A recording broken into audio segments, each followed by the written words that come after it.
Assalamualaikum YouTube. Jadi ini adalah pengujian Genebench R23 pada prosesor Intel Core Ultra 9 285K Intel Core Ultra 9 285K Genebench R23. Ini udah jalan 5 menit. Jadi kita uji di CPU multicore. Kita cek. Ini settingan BIOS-nya default ya, jadi nggak merubah settingan apapun itu. Jadi BIOS-nya, motherboard-nya pure, nggak sentuh apapun, itu langsung install Windows. Ini pakai 3 bit Z890M Aorus Elite, Aorus aja ya, pokoknya Aorus aja lah ya. Z890M Intel Core Ultra 9 285K 24 core. Dan ini bukan crash ya, ini layarnya mati. Nah, saya juga ngira crash ya. Ini layarnya mati. Tuh.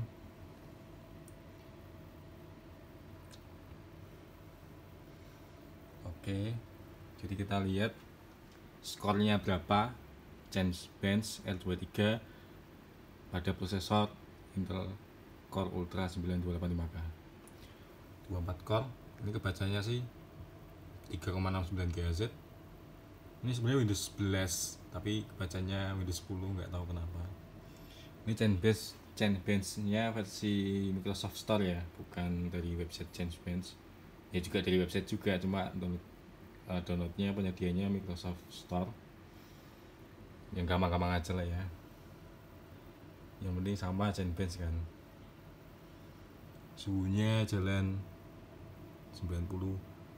Ini pakai coolingnya Arctic 360, Arctic yang versi 2 ya, versi 3 maaf, Arctic versi 3 atau 2, pokoknya yang versi inilah ya, yang modelnya kayak gitu. 360 aja pakainya cukup. Dan ternyata settingannya itu mentok cuma di 236 watt tok. Itu settingan default BIOS. Jadi memang beda jauh sama Intel Core i9 generasi 14 dan generasi 13 ya.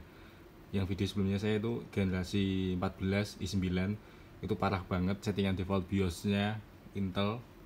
Pakainya sama gigabit Z790M, sama-sama Z generasi yang paling akhir. Itu ngeri banget sampai 300 lebih suhunya, suhunya, wattnya ya, powernya sampai 300 lebih watt tuh, ngeri banget. Dan suhunya 100 mentok, pol lagi bisa mungkin pakai, bisanya pakai cooling AIO 480, minimal 480 atau custom cooling yang radiatornya gede atau banyak gitu ya, 2 radiator gitu ya. Itu baru takluk i9 generasi 14 ya guys. Ya 300 watt itu settingan default BIOS, bisa di limit sendiri, tapi kita ngomongnya settingan BIOS default ya, artinya kan bawaannya Intel dan gigabit ya, prosesor dan mobile kan sinkron, saling sinkron. Dan ternyata peningkatannya sangat-sangat signifikan dan besar banget, maksudnya tuh besar selisihnya. Intel Core Ultra yang generasi, anggapannya generasi 15 lah ya, ini sudah optimal, wattnya jadi turun banget, mentok cuma 236. Biasanya kalau Genebench di i9 generasi 14 bisa sampai 300 lebih guys. Tapi ini max peak power PL4 sih bisa 425 watt, nggak tahu nih gimana, mungkin memang harus dibuka ya biasanya. Jadi ini kalau Intel Core Ultra yang 285K ya, 285K ini mungkin bisa kita buka limitnya, bukan kayak yang sebelumnya generasi 14 malah di limit. Ini mungkin malah kalau bisa dibuka limitnya lagi dikit lah ya. Tapi karena pakai coolingnya cuma 360 mm, udah mentok 103 sempet kaget, tapi dia nggak throttling, nggak merah gitu loh. Biasanya kan fontnya warna merah ya kalau sampai 100 lebih ya. Mungkin ini standarnya beda lagi ya, lebih panasnya lebih ke atas lagi ya. Udah jalan 1 menit lagi guys sambil ngobrol. Jadi ini live recording aja ya, nggak usah screen recording, sama aja kan ngerekam layar. Ini mungkin Intel Core Ultra itu udah maksimal suhunya bisa lebih tinggi ya, mungkin 110 derajat mungkin. Baru fontnya merah, ini 103 nggak merah fontnya, padahal softwarenya sama HW Monitor dari CPU ID. Stabil jalan di 90 derajat Celcius. Peak-core-nya max 94, ekornya 86. Jalannya 5300 mHz aja guys, nggak di overclock. Tapi ini paling tinggi 5700. Kita ke bawah lagi sambil spill yang lain ya. Oh tapi bentar lagi mau selesai. Ini RPM nya kipasnya Arctic tuh 1500. Katanya kalau baca 1500 di monitor komputer itu aslinya jalannya berapa persen lebih pelan gitu loh. Kipasnya aslinya bisa 1400 RPM atau bawahnya lagi gitu. Oke, suhunya nggak ada yang nggak throttling ya intinya. Kita pakai RAM tim Thread 64GB, harddisk Toshiba 304TB, BD Black SN770 1TB. Suhunya juga aman-aman semua. Videonya cuma rentang aja guys, 443. Oke, skornya udah muncul. Jadi skornya ada di 38.473. Nah kira-kira gimana guys? Aku udah nggak ngikutin update ada apa ya namanya, sharing skor Zenbench ya.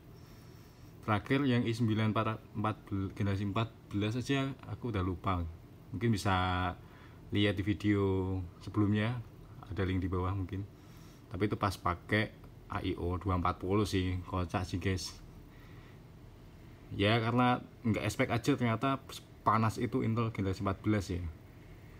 Sebenarnya Intel Core Ultra mungkin bisa pakai 240mm juga sebenarnya kalau di limit 200 watt ya.